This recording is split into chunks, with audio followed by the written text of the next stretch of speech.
Hey everyone, welcome to this week's episode of the Mental Wealth Podcast. My name is Will Fleming. And I'm Akire Maricela Thompson.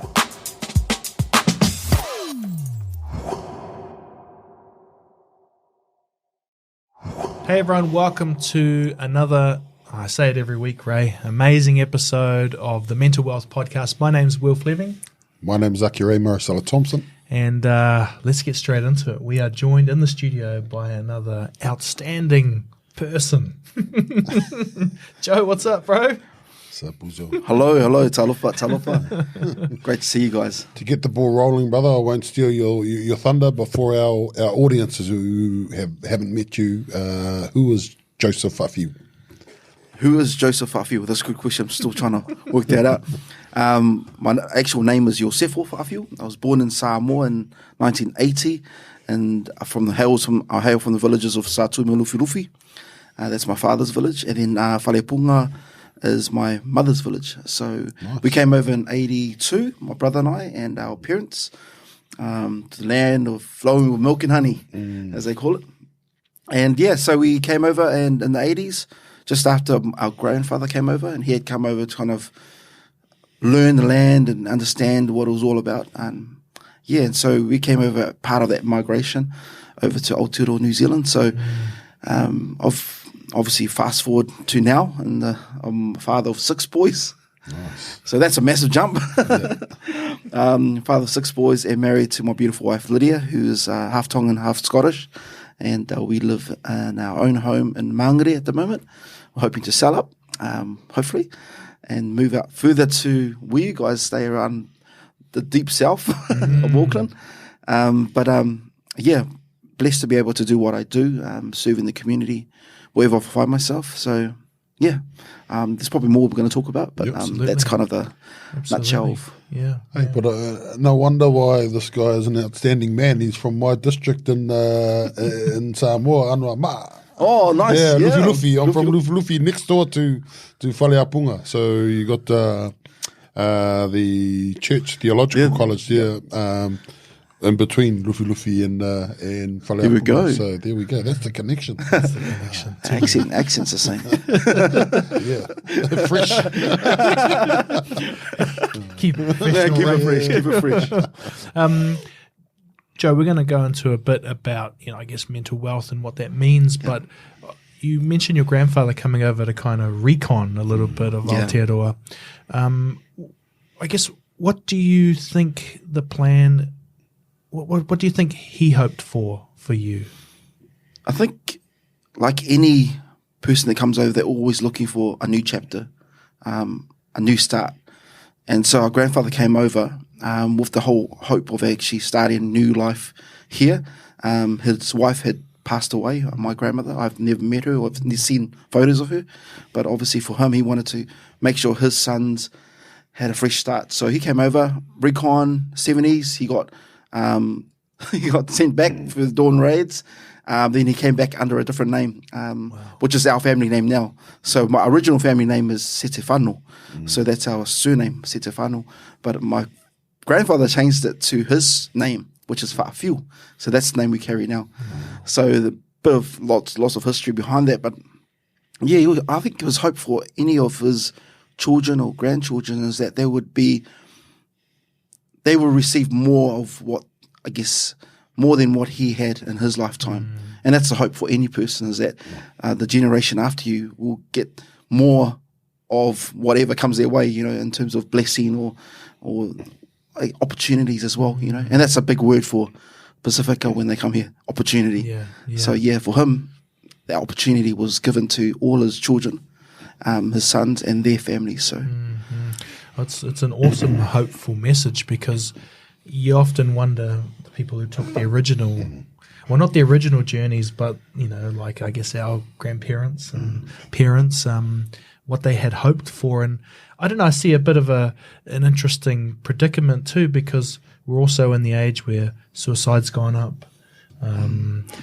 Inequity seems to be on a rampant rise, and maybe people's general feeling around what's my role is not so clear.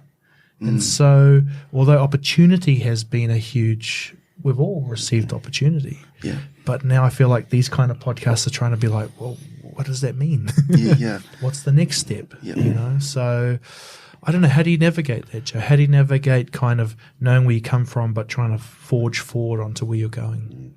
Yeah. So there's probably a vast discussion that we can have around it, but I think specifically for where I'm at and where my family's at, and where I guess the kind of values that we grew up with and opportunities we were given.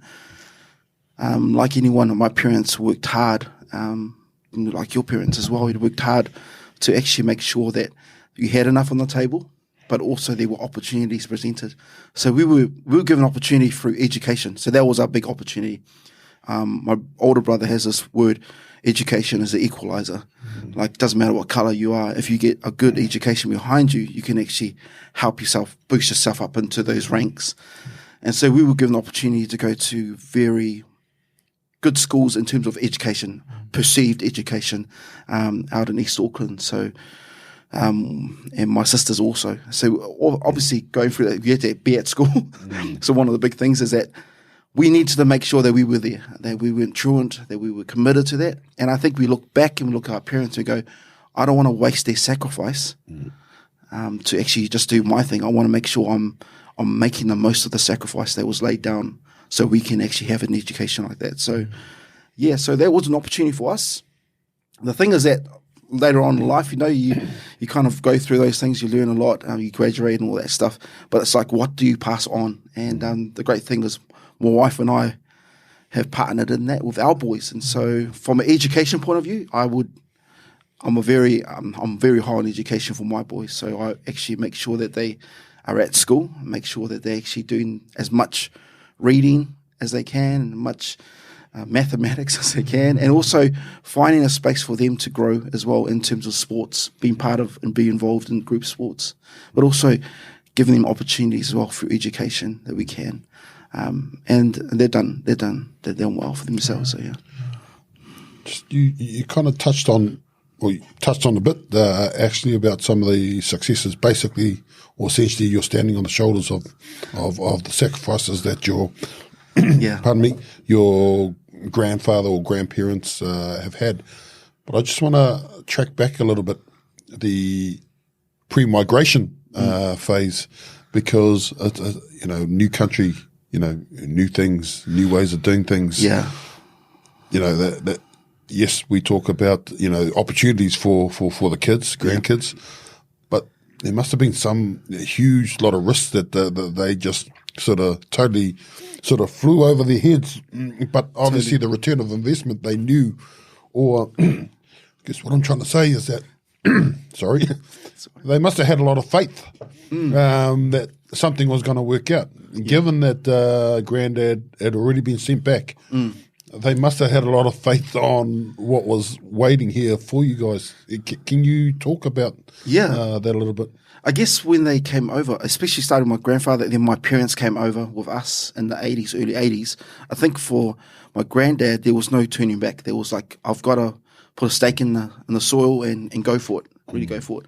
And for him to be sent back and then come back again under a different name, it was crazy, eh? And I'm sure a lot of our families tried to do that because for them, they had served so well in their families in Samoa and in the Pacific Islands. So over here was a new opportunity for them to start a new life and really get ahead. So in terms of, there were things that they had to sacrifice a lot. You got to understand that no English, no understanding of a new culture. So the cultural understanding of how does New Zealand work? How do you speak the language? How do you communicate your values but without losing who you are and identity-wise? So the great thing is that there were already families over here that they connected with. So had a network. And it was a small, tiny network. It may be a family, one family. And my grandfather stayed with a family when he came over, which was his safe network. They had been over a few years before. They had learnt the lingo, limited, but enough to communicate. I can work long hours. I can do the job. So that's all you need, because once you get the money in, you can start sending stuff back and start looking after yourself. But it was hard because the other external influences like alcohol was here. available. And my grandfather, will not shy to share, he became alcoholic, because for him, there's the underlying trauma of actually coming over, leaving your whole family behind and having to be the person to be the spearhead of a new generation coming through.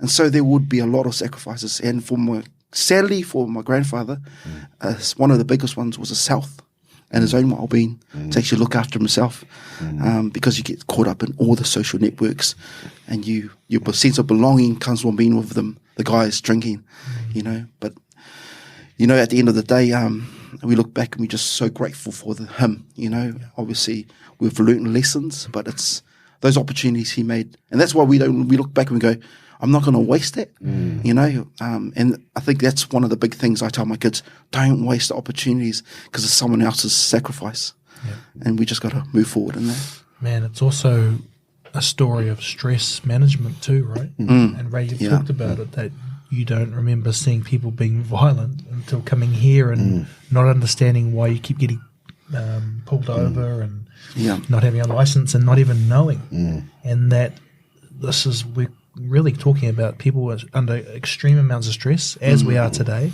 and kind of having probably less acknowledgement or tools that it's a real thing. So true. I mean, if you started HopeWalk as an acknowledgement of the deadly end of overwhelming stress, and it's just like, I don't know, it just really clicked for me. And I remember listening to another podcast, and there was a mention of the Japanese proverb that it's better to be a warrior in a garden than a gardener in the war. And kind of speaks to some of the underlying trauma that you spoke about. Also, that you did mention that at some point, there was so much pressure on your grandfather being the lead for the family here and the go-to, and not everything's going to go well, but that's right. He's whatever sort of failures he may have had. You guys have taken opportunities or leveraged those opportunities and didn't take. I guess what I'm trying to say is you've turned them into opportunities, because I now want to turn it to Joseph, the professional in your professional capacity. Can you tell us a little bit about who you are as a professional? Well, I don't have really. It's hard to explain what I do. You encompass quite many things, but leadership is definitely one of them that I admire about what you do in the community. Yeah. So my obviously on the side, for me, I do a lot of community stuff. So I would class myself as a community leader. I guess that you can't really call yourself a community. That's got to be acknowledged. You can't go around going, I'm a community leader, and really you haven't done anything for the community. So it's got to be acknowledged by others. And so that's happened. And so I get the privilege of working with a lot of people in the community, whether it be in education, ministry, health stuff, whether it be suicide prevention. And a lot of these opportunities come through pain, and also pain of losing someone, or pain of seeing the need, and you think that you can do something about it. And like you guys do, and like many others in our community, they see the gap. I call it the gap. You see the gap that maybe you can fill, and you take that gap. And there's many leaders over years. A few weeks ago we buried another great leader, Alan Var, and he took a gap. He saw the pain and he filled it. He didn't complain about it. He just said, "Let me be a solution, or let me be the resource," and fill it. And I think that's what we do. And I'm privileged to be able to do that, and doing the stuff with HopeWalk, doing the stuff with the contract stuff with Levar and all that stuff. It's an honour. And then doing the stuff with the youth. I love working with the youth, so it's really engaging with them. So it gives them a step up. Yeah. So where I was many years ago, it was like, let me give them it's a ladder down approach, leave the ladder down so they can climb up. So it's actually making sure they take those opportunities as well. Well, and I guess we try and not make this podcast too time specific, but we've talked about a couple of things. You mentioned the word truancy, and it's a big topic at the moment. And I wonder if we could talk about it a bit, like just because you've both had an eye into what life is really like in all aspects of life. Let's just say in South Auckland and outside, internationally, etc. We're seeing a huge wave of kind of youth crime, and actually I saw on the news that there's been an increase in expecting that too, and even like suicide, but in really areas I would not think, like expecting mothers, for example. And so you get a sense that what's the underbelly there is something really kind of not going, obviously not going right. I mean, I don't know, Joseph, it might be putting you too much on the spot, but have you been analysing what's been going on and kind of any thoughts? Because that's where I want our conversation to end, is what are the tools for people looking for self-betterment that through a Pacific lens, that it's not always going to come from an encyclopedia, it's going to come from within your community as well. Yeah, it's I remember a few years ago I was asked by the New Zealand Herald to speak on and I think it was 2015, there was another large increase of youth crime. So youth crime has always been around. It's just the intensity of it that we see all the time. And I think with social media being shared and the approval that young people get from social media, it's like, let me up that a little bit and all that stuff. But when we talk about that's like the peak of the mountain. Like we only see the peak.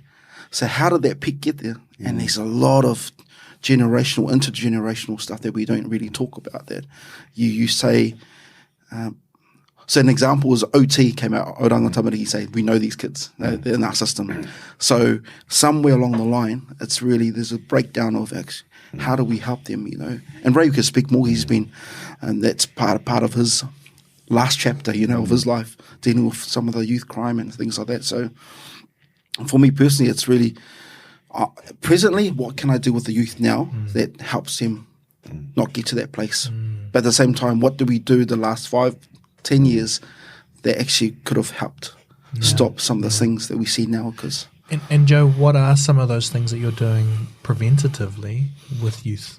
Because maybe it's a platform to say, here's some idea, folks. I mean, one of the things I'd like to try and do is have more youth podcasts, so they could talk more, you know. And it's not called go in and talk about your feelings. It's not called go in and talk to a psychologist. It's like talk about things that you find interesting. And like we're all experiencing, there'll be an interweaving of trauma healing. Like, because that's what happens when you talk. But what are some of the things you're doing in your community groups? So we have different projects, and I think what people don't realize that there's a lot of projects out there, and a lot of projects are very siloed. Like you do your own thing and make sure that you're the solution, but in actual fact, there should be a networking of all those solutions together. Because the whole thing is that we break things up, thinking that we're going to make a difference, and actually our collective wisdom and strength actually can work better. And that's what we've been saying this whole time around what we do in suicide prevention. Same thing. There's so many projects and initiatives. But no one's at the same table. Everyone's trying to win platform, But if we can remove the ego from the table and say, let's come with our collective wisdom around youth and actually look at some of the things that have been working. And there was work that was done. And the reason why I speak into this first is that it's important to understand the history. The case that I'll bring up is the whole thing of Alan Va'a, Sally Paia, the work they did with 274. They lost their funding for that. And they were one of the key youth workers we needed in Aotearoa. They had it for a few years, I can't remember how long, but it was a short period of time. And it was more about a political thing than anything else. They were throwing $2 million. That's what they were seeing some results, and then next minute the rug was pulled under them.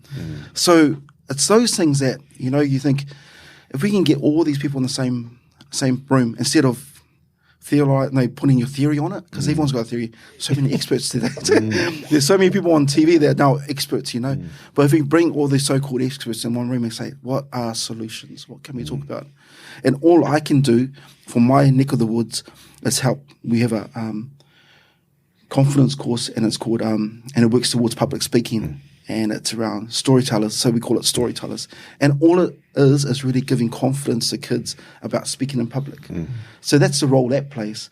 It's not going to change the world, but it's going to make a difference to those young people who don't feel confident about themselves, but actually can grow confidence in a setting where they can go, man, I feel confident about what I'm going to talk about, all that stuff. So that's one aspect. Another aspect is the leadership development conference that we do. It's only 3 days, you know, that's not going to change the world. But for those kids that come to that, that's going to make them feel good about hearing how to deal with everyday situations in a setting that actually is designed for them. None of those things by themselves will change the world. But if I can add value to the bigger pie and have that slice of the pie and do something about it, then we can start moving forward together. So, the reason why I don't blow those things up, those are things that are working well in those environments. But I'm just mindful there's so many initiatives going on. It's only just getting in the same room and actually talking. This is our strength. This is what we can bring. And you'll be fascinated. You actually be blown away by how many youth initiatives and programs that are on. You told me one time, Ray, that we don't need more programs or something like that. We just need to support the existing ones already, because they're already doing fantastic work. But back to what you're saying about working in silos, instead work collectively to achieve more sustainable outcomes for everybody. Now, what I wanted to touch on, Uzo, is you're a master communicator, master talker, master speaker. Toastmasters, I believe. You represented New Zealand. Tell us a bit more about that. And the reason why I want to go down that avenue is I want to know why communications is really, really important in the work that you do. Oh, man, you pulled that out of the archives for that one. So that was 2017. I had the privilege of joining Toastmasters Club, which is designed for leadership and public speaking. So it was history is created in America, brought around the world. And I just so happened to be part of the Pacific Toastmasters, which meets in Aotearoa in the Pacific Centre there. Shout out to Zena Khan. That's right, Zena. So it's important to understand that for me personally, I really want to develop that side. The crazy thing is that we all know that Pacific Islanders, Māori, are very good at, we pass our stories, not through written form, but through storytelling. And so that's part of who we are. And so that's why podcasts are awesome for us. It's like we're passing on our stories. But the thing was that for me, I needed to get to a point where I had a lot to say, but I wanted to make sure it was sharp enough that it had meaning behind it. Because you can talk for days, but people go, what are you saying? You know, they're speaking but not saying anything. So I didn't want to be that kind of person. So went to the meetings, got involved with it. And then they had a competition. They said there was a competition that you can go to represent New Zealand in the World Championship of Public Speaking. I didn't really know there was one of those things. So, so I went along and I said, I'll put my name down. So you go through the process of any competition. You go through the heats, go through the regionals, I think they call it, or area, then regionals, and then you go to the nationals. And so I got through all of those. Then in 2017, went to Wellington and represented Auckland, and then I took it out. Yeah, so out of the 10 contestants, came first, and then becoming the first Pasifika to go to Canada, right? Canada, yeah. Because I remember seeing you on TV, and I was like, it was awesome. It was an honour, and it's really real cool that we can actually go there and also experience it. It's a sport for Americans. Like they take it very, very seriously. And the communication part, just to answer the question, it's so important.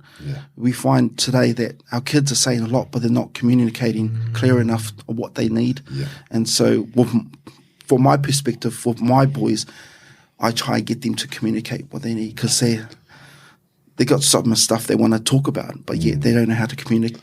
They actually speak about it. So it's really fine-tuning that so they can say what they need to say. That's the reason why I wanted to go down that, just because of your role in the pulpit, because you're now like we talked about the challenges and the opportunities that your grandfather and parents provided, but now you're finding yourself not just providing that within your own sort of home, but to the masses that turn up, that the people that listen to you, on podcasts and your live streams, especially during COVID-19, you're finding that you're in exactly the same position that your grandfather was, providing some sort of direction to people that need it, but more at but also at a strategic level, communications. And I've always admired, and I could listen to you for days. You're very, very articulate, but I think that's a big part that's missing from our young kids today. If you look at the history of Polynesia, people may have seen us as navigators and warriors, but they never saw the fact that a lot of wars were prevented through great communicators. That's right. Leaders that were able to come in and sort things out. That's right. Wherefore we look at today, the art of communicating and having the courage to be able to articulate and express your feelings, I think is kind of missing in a lot of our young people today that don't have that same confidence. Yeah, so true. But in terms of bridging, putting things together with everything that I'm trying to talk about in this short amount of time, values also is very, very important in the household. And I like the fact that what you preach, you're also delivering internally with your boys. I remember seeing an article of you guys, your kids doing something in the community, the local police, Pukekohe police. Can you tell me a little bit about that, please? Yeah, so one of the big things for me is respect, and that's a generational value that's passed down from our family. So it's like, it doesn't matter who you are, where you come from, I will respect you, and if these if you do the same, and it's pretty much even if you don't do the same, I'll still respect you. We might have different views, but yet it doesn't mean that I can't respect you. So one of the big things was around police. And a lot of there was a lot of issues around the police. People were saying, they use terms that we won't use. But I thought to myself, man, I want to show my boys not just about respect. I'll actually not teach them about respect. I want to show them respect. At that time, there was a lot of anger against the police with some things that went down. And I said to my boys, let's go in, because we normally give out parcels in the community. So we went and done that and said we left the last box, which was for the police. So we went down to our local police station in Papakura. And we just said, hey, we've got some morning tea for you guys, and we'd love to bless you guys. And there's a process. But because when I looked across the office, I knew some of them, and they say, hey, Joe. And it's like, oh, hey, guys, just something that we just want to bless you with. Yeah, and then we just gave it over. And I didn't realize that staff got in contact and said, can you write a little story on it and say why you did do it? And I said, the main thing for me was I needed to show my kids that respect is for everyone. It doesn't matter if you don't agree with them. Respect is what we value. And that was one of the big things. And the cool thing is that my boys have carried that on and being respectful, listening to people. And it doesn't just stop with the police. It actually carries on for everyone else. Everyone needs to be heard. You don't have to agree. Yeah. But the thing is that at least you have an opportunity to respect, and so use that. Awesome. Maybe it's the time where I ask every guest, for you to start pondering this. If I mention the term mental wealth to you, what does it conjure up, Joe? What do you think about when you hear that? Because it doesn't actually mean anything. There's no right or wrong. We just like the idea that we'll bring some ideas up, and that might help us kind of lay some foundations for the next steps of our kōrero. Mental wealth. What I think about is like a vault, and the vault being your own mental space. And it's like, what's in the vault? What's precious in that vault? What's important in the vault? So when you open up, it's almost like you need to put the right things in that vault to actually make sure that you're mentally prepared for the world. And I think I spoke to you about, I had a war over the holidays where I didn't have the right things in I think there was just too many things in there that I couldn't cope with, and my vault was getting a bit too full. So I actually had to take some things out, and that's pressure, that's stress, that's external factors you can't control, that's family pressures, and finding the right things that need to go back in the vault. I love that. Yeah, so that's how I view. I'm very visual, so I like to see when you see a word, I just go straight to that. Well, I think we're all quite visual. It's what you were talking about. We don't write, we talk, we express, we show. That's why the arts fit. That's right. Yeah. In. But the problem with the arts is you can't bring it into a boardroom always. But this is a version of that. Yeah. When you say a vault, what I like is you can shut a vault and lock a vault. Yeah. And that might mean we can block some things out. Yeah. And I hadn't really thought about that. Yeah. That is a part of wealth too. Your bank account is secure. Yeah, that's right. So your emotions and stuff your mental vault should be secure too. But is it? Is the question. Yeah. How many of our vaults are open to be hacked? And no, that's right. And there's what protections have you got around that? You know, like your bank account, you didn't give it to everyone. You know, you don't give a password or your credit card to everyone. It's got to be protected, and you got to manage it right. Because if you know that you're going into the deficit, you got to make sure, how can I actually make sure I'm actually filling that vault every time? So, Joe, what are some things that you look at? We've had other guests, and sometimes their partner recognises that their mental vault is empty, and they're telling them. I know Professor Collins told us that his gauge is his wife, who says, "Hey, man, you're not talking. Something's going down." Wow. Do you have something in that you can share that maybe others out there might recognise they've left their vault open? Yeah, so my wife and I have this term, because my wife has known I've had mental wealth or health issues over the years. So my wife, we use this term, the good, the bad, and the ugly. So you have your good days, which is like today. It's a good day. It's manageable. I can handle it. Time-wise, I know what's happening. I've confirmed with the people that I'm meeting with that it's happening.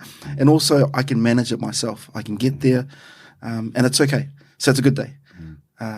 Bad is like I'm a bit stressed. I can still move forward, but I am a bit stressed today. So what can I do to pace myself in that day to actually make it through the day? So there's stress there, there's a bit of anxiety, but I need to stop, pause under a tree and sit there and put my phone down and just sit there and just really just breathe. Love it. And then there's the ugly days where I can't do anything. And I had one of those days over the holidays. It was a Monday morning, I got up and you know that nothing's not right. And for my brain, because these things go all the time, I knew that this one day everything was meeting at a point. So I needed to go to my wife. The thing is that on that particular day, normally I'm pretty good at telling my wife, oh, it's just an ugly day. And she'll go, oh yeah, that's the word. That's the key word. And she said, no, you're angry, you're frustrated, eh? Yeah. And then I said, yeah, just leave me. And she would bring it up again. It's ugly. Are you having an ugly day? She used other terms, but but she said she was able to pick it up straight away because of our keywords that we use. And so for me, it's a protection point, but also for us to communicate that openly, it's good. And my boys now understand, if Dad's got an ugly day, just give Dad some space. I close the curtains. I have to have a sleep just to calm my mind down. And so I just sleep it off. And wife is so gracious in that. And so it's awesome. Yeah, you got to do it. Well, can I just also point out an observation that community leaders probably haven't been afforded that opportunity to say there's nothing else but awesome. Hey, look at Apollo. Like if Fesso came in here, just like Joe said, I'm not 100% every day because no one is. No one is. But who can admit that? And I would suspect that your grandfather could never admit that. Almost like the head of the pack can't ever show weakness. Yeah, that's right. But we're not in that environment now. Yeah, things have changed, and we have to change. Or else, if we think like Pasifika Māori, we are generational people. So what we do in this lifetime is for the benefit of the next ones coming through.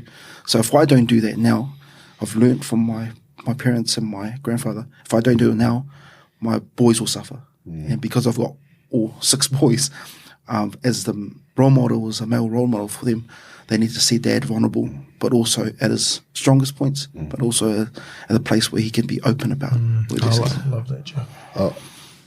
I love that in the fact that to me, it's accountability. Yeah, we can talk about different organisations coming together, but at some point, we as the head of our family have to be accountable for how we raise our own children, how we role model things within our own household, and time again, and which is, I guess, one of the factors behind the establishment of this podcast is we often see the awesome Joe in the community doing awesome things, the faultless Joe doing faultless things, but we don't see the curtains being drawn. Having a bad day, leave me alone.